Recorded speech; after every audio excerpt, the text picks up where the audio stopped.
Two, one. Hello and welcome to another episode of The Daily Objective. Today it's gonna be me, Daniel, usually behind the scenes, but today I'm again in front of the camera. And joining me today is Morgan. Morgan, how are you doing?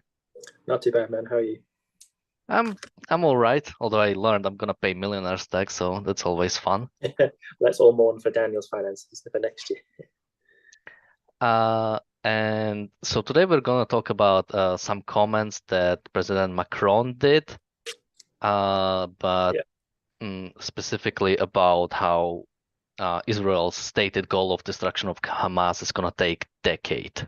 But before that, let's go over the news. Morgan, do you have some news for us? Yeah, so we're in day 58 of the war, which I can't believe actually. It feels very quick that this war has gone by. So the IDF death toll has been upped again by 2 soldiers. It's currently standing at 72 since the ground invasion in Gaza began. Overall, since the 7th of October, it's actually at 398. Sometimes it's a bit deceptively low at 72. So 72 since the ground invasion, 398 overall. The major headline that was in the news today concerning the war actually just came out in the last few hours. The Houthis in Yemen, or I think maybe even in Lebanon, it's not clear exactly where they're launching from, have attacked Israeli and American ships. Now, the Israeli ships seem to be commercial, and that's something that's been going on fairly consistently, but the major American ship is a warship that's been attacked. So there's been a lot of speculation in the news about what this is going to represent. Is this going to represent an escalation of the war in the region, which is what people have been worried about for basically the whole time that the war's been going on? And I think that's a very credible worry. If you think about the fact that it was the sinking of the USS Lusitania that brought America into the First World War, an attack on the USS Carney could very plausibly bring greater intervention or aid to Israel's side in this war. So that's the kind of major item that's been in the news. There's also, the IDF has announced being 800 tunnels that they've discovered underneath Gaza since they've gone in. The tunnel network is, of course, a major way in which Hamas is able to navigate their way through Gaza and get their soldiers into certain strategic locations and launch attacks and so on and so forth. It's also where the hostages were reportedly, most of them, kept during their time in Gaza. So of the 800 tunnels they've discovered, they've said 500 have been sealed or destroyed. So they're trying to make major efforts to undermine this network, which is a good thing. And then the other major thing was that something we've been speaking about on the channel is that there's not been very much coverage of the sexual violence that went on in the 7th of October. And in fact, to the extent that it's been covered, actually some forces, especially in the British media, have been casting aspersions on it, kind of claiming that they haven't seen any evidence, even when the Israelis have put evidence forward and so on. And something that was covered actually a fair bit in the Israeli media was that the Sunday Times, one of the major weekend newspapers in the UK, dedicated their front page lead story to the testimony of one of the survivors of sexual assault or rape on the 7th of October. So that was something that's encouraging to see. That's something we've been advocating for on the channel. And although I don't think we had any effect on that, probably, it was nice to see. But Daniel, let's get into Macron's comments. So we have 2 videos today. They are similar. They're similar at the end. So we'll play the first one. We'll play the whole clip, and then with the second one, we'll cut it off in like the middle. And the first one is made by Guardian. So thank you for that. And let's hear President Macron. Je pense qu'on est à un moment où les autorités israéliennes vont devoir définir plus précisément leur objectif et l'état final recherché. La destruction totale du Hamas, qu'est-ce que c'est et est-ce que quelqu'un pense que c'est possible? Si c'est ça, la guerre durera 10 ans. Il n'y a pas de sécurité durable pour Israël dans la région si sa sécurité se fait au prix des vies palestiniennes et donc du ressentiment de toutes les opinions publiques dans la région. Soyons collectivement lucides.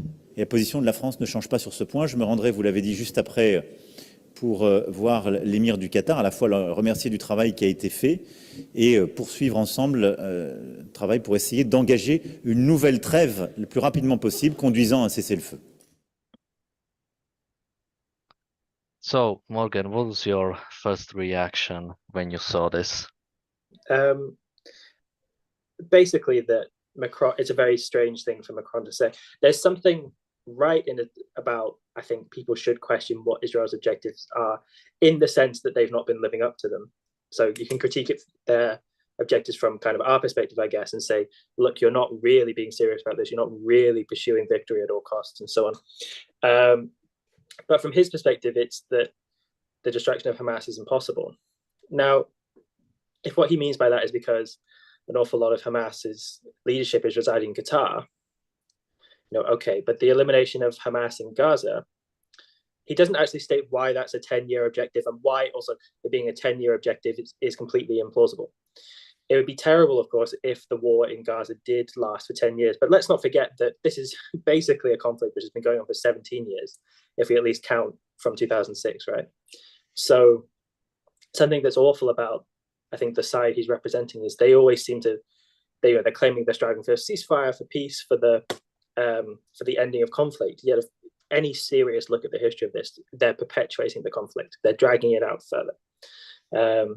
Although it would have been terrible for this conflict to have lasted between 2006 and 2016, if it had lasted 10 years then and had been finished in 2016, we'd be in a much better space now than we are. So I think he would need to articulate why it's unacceptable for it to last 10 years. And of course, I don't think there is any reason. So that's my main first thought, but what did you think? So I think you mentioned what I was going to mention, and I definitely noticed it for a while now, that when you a lot of times when you have like completely diabolical like opposites, you actually like can get like agreements on. So like something like, yeah, like ask an objectivist, and maybe like the really far left would say, well, Hamas needs to define their goals. And it's like, yes, but we are going on it from completely like different perspectives. And there was a funny comment we had on one of our shorts in last couple of days, which was something like, I can't remember it exactly, but Ayn Rand is like or like she would be scared of okay, I can't remember it specifically, but it was something like that, like Jesus would be horrified of Ayn Rand, and it's like, yeah, and that's a good thing. That's the point. So while I almost went into it optimistically when I saw, oh, they should, he said, more precisely define their objectives and their final goal.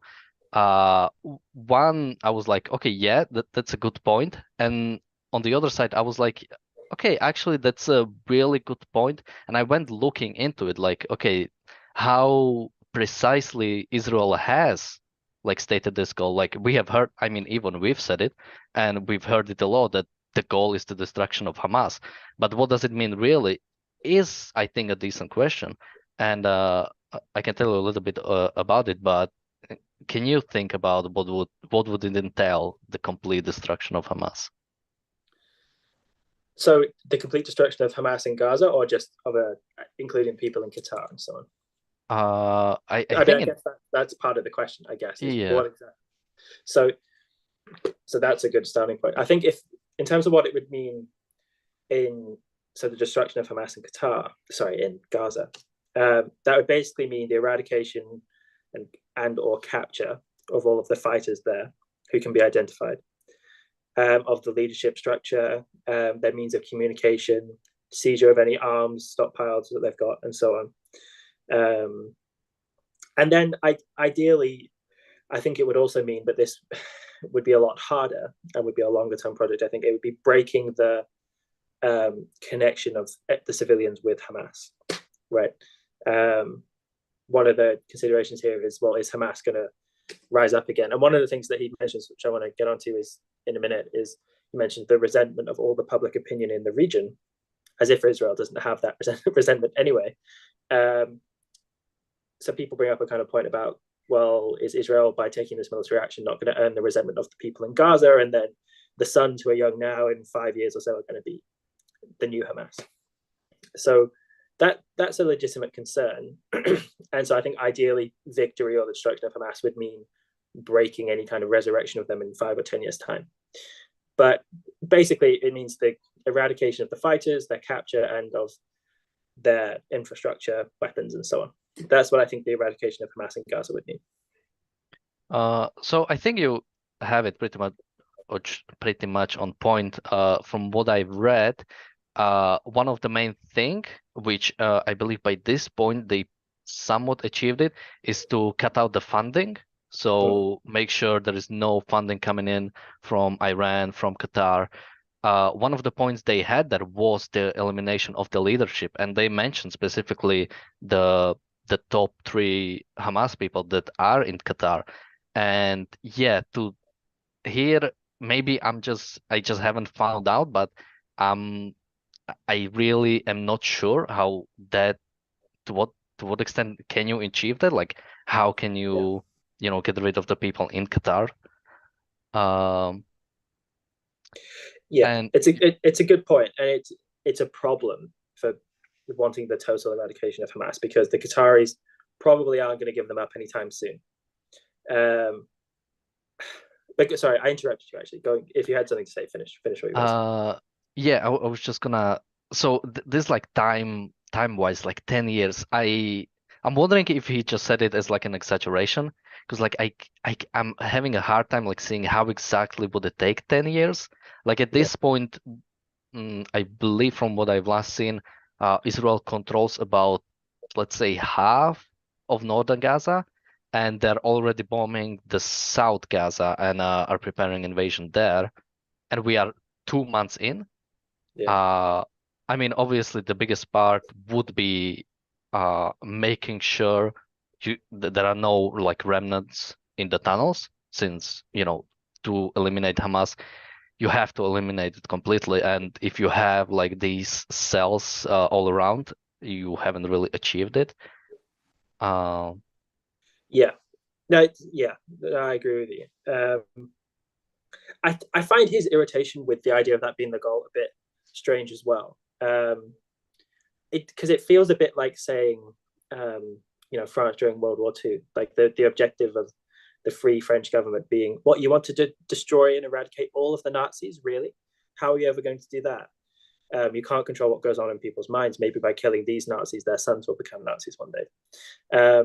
And yeah, I mean, that's true. And not all the Nazis in the world were eradicated in the Second World War. That didn't mean that the Nazi government wasn't destroyed and kicked out of France, right? And so they face a much less dangerous and powerful enemy in Hamas than they do the Nazi Germany. So actually their eradication destruction, I think, is fairly feasible. I'm not like a military strategist or anything, but he certainly doesn't present any reason why it's impossible. And then just to reiterate the point I kind of already made is Israel already has the resentment of all the people in the region since it was declared a state, right?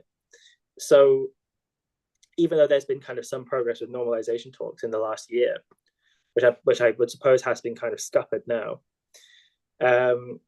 why should they have to take that into account? Israel unfortunately has to take into account the public opinion of Western nations who are putting a lot of pressure on them. But actually the public opinion of people in that region, that Israel basically won't have that for a very long time, couldn't win the hearts and minds of Arab nations. So I thought that was an odd point as well. So we mentioned, this point of the resentment of all the public opinion in the region, I think is what he specifically mentioned. And to some extent, I'm wondering, well, like, why would like Israel even need approval of those? Like, it never had it. Israel was created while like by being at war with all of pretty much the rest of the Middle East. So yeah, it just reminds me of this, like especially with the UN, there's so much like, well, everyone has to come together, everyone has to agree on, everyone's opinion matters. And I just don't know what to say about it even. Yeah, I think it's the typical opinion of a Western governmental bureaucrat, right? Who has never really forced through anything decisively, any kind of project in their life. So their failure is their norm. And so the idea that this would take 10 years and probably never work anyway, if he were doing it, maybe that's true. But it doesn't have to be that way. But let's go on to the second clip because I've got a fair bit to say. Actually, well, first I think I have like 2 more points. So one thing that was also mentioned is there is no security if it comes at the price of the Palestinian lives, was one of the things he mentioned. And I'm struggling to like realize how would that work? Like, how could you have a war with like no loss of lives? Or Yeah. does it consider like even if you have like incredibly safe war where like no civilians die, you still kill well, not military in Gaza, but you still kill militants. Like again, there is such a disconnect. And another point he brought up is a new truce needs to be like pursued as soon as possible, and then leads to a ceasefire. Like, and then what? I mean, Hamas is still gonna be there. Are they gonna be okay? We had this one war; it's enough for us. Now we're gonna like not gonna do anything. Of course, they're gonna attack again. They know it works, and they know they'll get their people back because Israel will negotiate for the hostages. So, yeah, this sort of like, I mean, we just had who was it? Henry Kissinger, who passed away, Yeah. right? The famous pragmatist. I mean, his spirit lives on. Like this sort of like, okay, let's just have peace now. Let's just have peace now. And it's like, and then what? Like you need to have principles. Like you need to have goals.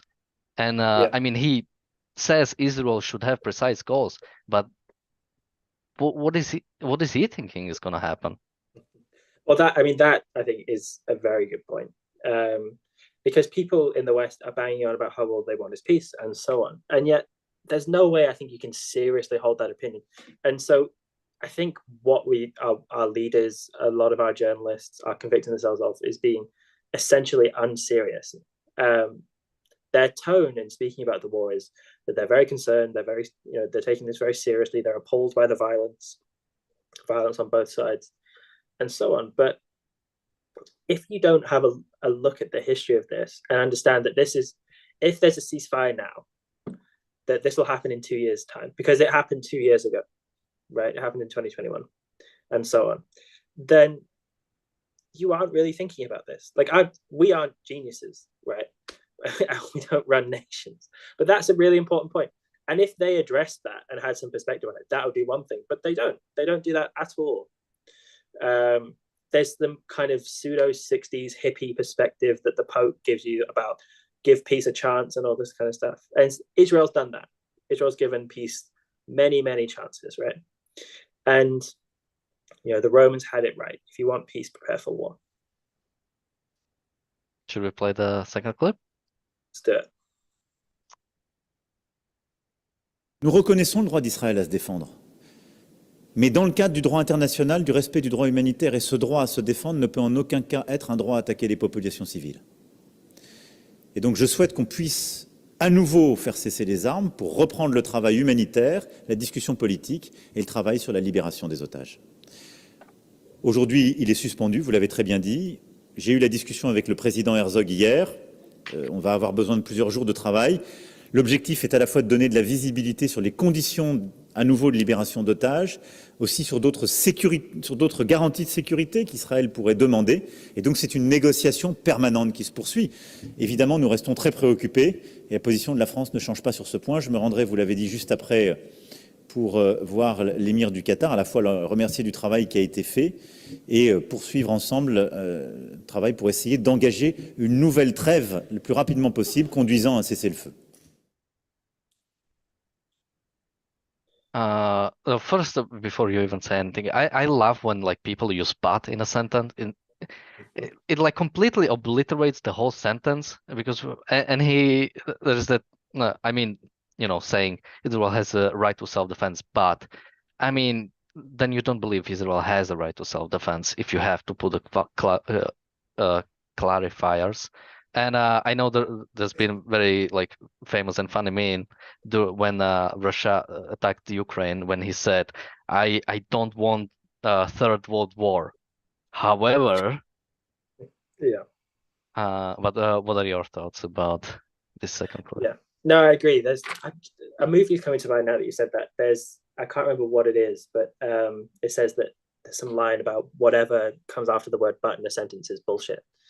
And or whatever came before "but" is bullshit, and that's completely true. Israel has the right to self-defense, but so setting a condition on it, and of course, what is having a right having the right to something is a right is a freedom of action. So it's a permission, a sanction to go and perform an action. And the right to self-defense then is a freedom to go and take the actions necessary to defend itself. So Israel has had force used against it. And a right to self-defense means they have the freedom to use force in retaliation to defend themselves. So Israel has the right to use force to defend itself, but the rules of international law and humanitarian rights, as he puts it, means that they can't. What exactly did he say? Does not give you in any way the right to attack civilians. So again, I think that comes back to the essential unseriousness of it, because particularly in this context, I think there's a good question about whether in war in general you can get by without killing civilians. I think probably the answer in modern warfare is no. But particularly in this context of what is constantly pointed out, one of the most urbanly dense populations on earth, where Hamas, the government of the region, uses its civilians as shields. How do you do that? You can't wage war without, unfortunately, there being casualties from the Gazan population, right? So there's either he's essentially unserious, or he doesn't actually believe in Israel to have a right to self-defense. And really what but means in that sentence is except. Israel has a right to self-defense, except they can't do this, so therefore they don't have a right to self-defense. So that's the thing that jumped out to me, as it did for you. Yeah, and when you talk about this unseriousness, especially like even when the Russia-Ukraine conflict happened, but especially now with the Israel, I'm amazed, and I'm almost like I'm thinking I'm crazy, because I see this, like, big leaders of the country talking, and when they talk about it, doesn't make sense. And whenever I hear that, I'm like, okay, am I just like completely out of my picture now, and I don't know what's happening? Or is like this person who should know better as a leader of the country just doesn't know? And yeah, but even when he talked about the international law doesn't give you a right to attack civilians, I mean, we don't really consider international law as law, but even there, under international law, if you basically put human shields into practice, if there is even civilian infrastructure that is contributing to the war effort, it loses its protection. So that's why Israel can, even under international law to some extent, target these, you would call them civilian structures, if they are used for military purpose. The biggest we've seen was with the Al-Shifa hospital. The tunnels under it were used as headquarters for Hamas, and to that extent, Israel could even, under international law, attack it. Yeah, so I would suspect. Also, with international law, one of the things that people don't often cite when they cite international law is they don't cite the actual documents they're referring to, the treaties, the conventions, whatever. However, I would have to think, as a body of law, knowledge, whatever you want to call it, it would have to, I think, probably in some way be contradictory, because the people who are advocating for it, as you say, basically end up contradicting either themselves or the international law they're referring to, right? So recently I've been listening to a lot of Alistair Campbell's podcast, which is why I'm bringing up on the podcast a lot. And one of the things that he said, and he's very pro Palestine. Razzie told me off today about saying Palestine, but you know what I mean, right? Pro Hamas, pro Gaza, whatever. So he's very pro them, and even interviewed the unofficial ambassador of Hamas to the UK. And he cited international law and said, under international law, you can target civilians, or civilian casualties are acceptable as a consequence of legitimate military action or something like that. And in which case, a lot of what Israel is doing is completely justifiable, right? They're saying, look, the reason we did this is because there's a military commander there. We want to kill them. Unfortunately, there are lots of civilians surrounding them. So, yeah, even under international law, a lot of what Israel's doing is completely justifiable. And so then what did Alistair Campbell then go on to do? He had to kind of cast aspersions on, well, really, was there someone there? Israel's not being very clear about explaining itself. And of course, no other government is under such a rigor in wartime to explain every single military action that it takes. So, no, but I think that's a good point, Daniel, that even under their own standards, it's not actually clear that Israel's in the wrong, and probably is actually quite justified. And also that international law as a body of knowledge is probably contradictory. That's probably why we're getting this kind of confusion. Yeah, and so I have like two more points I want to bring up. So one thing about this thing about like casualties are too high. And yeah, there is so much of like you can just say things without like backing them up. And when you say things like, okay, the casualties are too high. Okay, so what are the like what amount of casualties are okay? I'm trying to remember what are the casualties right now. Isn't it like 15,000? Am I making that up? I hadn't heard that number, but it was not too far below that the last time I saw it. So yeah, that's probably Okay, right. let's just assume it's like 15,000. I hope, or Yeah. I think I saw it just today.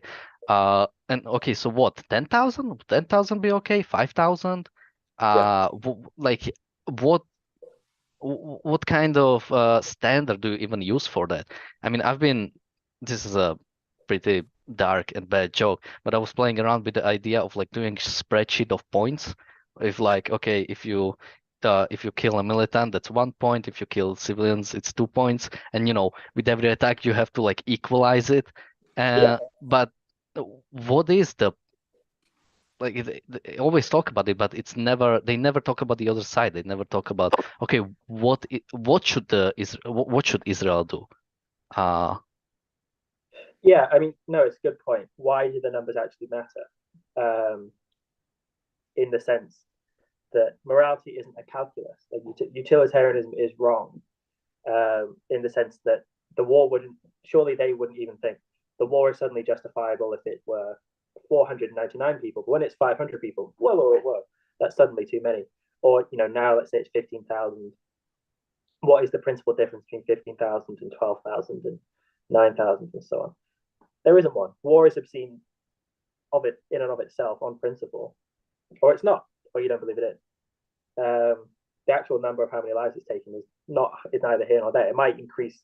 We might hear a larger number and feel greater disgust because of how terrible, but it doesn't philosophically change anything. And there was another point I was going to say. You said something, but it just escaped me. So what else were you going to say? I was gonna talk a little bit about, and I mentioned it before the show, is about how like these nations like don't care about like their own citizens. Because one thing that happened even during the October 7 attacks was that not just Israelis died, a lot of foreign nationals died. A, a, no, not a huge number of them, but a good amount of them were then taken as hostages. So you had like foreign national hostages in Gaza. And I looked it up, and France is actually the biggest one during the October 7 attack. I think it's like 40 or 30 people died. And there have been a lot of from the other nations. But like, is this what I should take from it? Like, if something happens to me in another country, I'm like my country is not gonna care about me? Like, do I lose my rights as soon as I like leave my country? I mean, that's really scary to me that you would go to a nation and your own nation would say, well, screw it. And it doesn't help. There's this like gray area. Like I would understand it if uh and I'm wondering if there is such a thing that no, well, you have like travel advisory. I will not understand if your nation says, okay, if you go to China and something happens to you, we cannot like help you. But it would be different if you go to, for example, the UK, because there is a certain relation between the countries. But if we are in such a gray zone, I'm like I don't know how I feel about that. That the France like doesn't care about like their own people who died in Israel. Yeah, and I think a lot of Western nations are like that, and it's something that for the past few years has really struck me. And I think the root of this is essentially a kind of unprincipled realpolitik, like we were talking about. And I think actually realpolitik and that whole perspective, whether we take it back to Kissinger or some people say it goes further back, I think is worth endlessly talking about because of how damaging it is on foreign affairs. But so, for example, in 2018, in the UK, we had a thing called the Salisbury poisoning. And this is to do with Russia, it's not to do with Hamas, but I think it gets to the same issue. Russia decided that it would send 2 of its agents over and assassinate a former Russian intelligence officer who was living here with his daughter, right? And they did it with a nerve agent called Novichok. And essentially, the poison or the nerve agent was put on the handle of their front door or their car or something kind of crazy. And so when they just touched it, like the guy was poisoned, then he touched his daughter and she was poisoned. And they were found in Salisbury on a bench having died. And essentially anything that they came into contact with was contaminated. That's how sort of virulent this was. And so the police officer who investigated their house after they were found dead, because they didn't instantly know what it was poisoned from it because he touched the door handle, right? A lot of the surrounding wildlife was almost destroyed. So if Salisbury's on a river, if it gets into the river, it poisons the water. If it gets to the animals, it poisons, it poisons all of those. It poisons all the animals who eat them, kills a huge amount of livestock in the surrounding area. So it was almost a huge disaster, not only for killing people, but for destroying the local environment, which has a huge impact. Not like in a green, bunny hugging kind of way, but in a kind of economic impact, which is also terrible. And that's a huge thing for Russia to have done. We're very lucky it wasn't more of a disaster. But the British government was speaking openly in Parliament about how Russia's done this. They've got reliable intelligence. They know the poison. They know who did it. Now, what did they do about that? Not really anything. I think they may have suspended diplomatic relations for a while. They didn't freeze the bank accounts of Russian oligarchs who everyone knows live in London, who are buying up lots of property, and people complain about it all the time. They didn't do any of those things. They didn't declare war. Why didn't they? And think about it, in principle, why shouldn't you declare war? It's a very nervous thing to me, the prospect of going to war with someone. But why not do that? Why is not poisoning this people in another country? Why is that not a warlike act?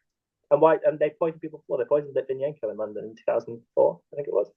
So the thing that I remember thinking after that was essentially that the British government doesn't have a principled value for its own citizens' lives, the lives of people who live here, and won't really stand up to defend them against foreign nations, unless those foreign nations really do something major.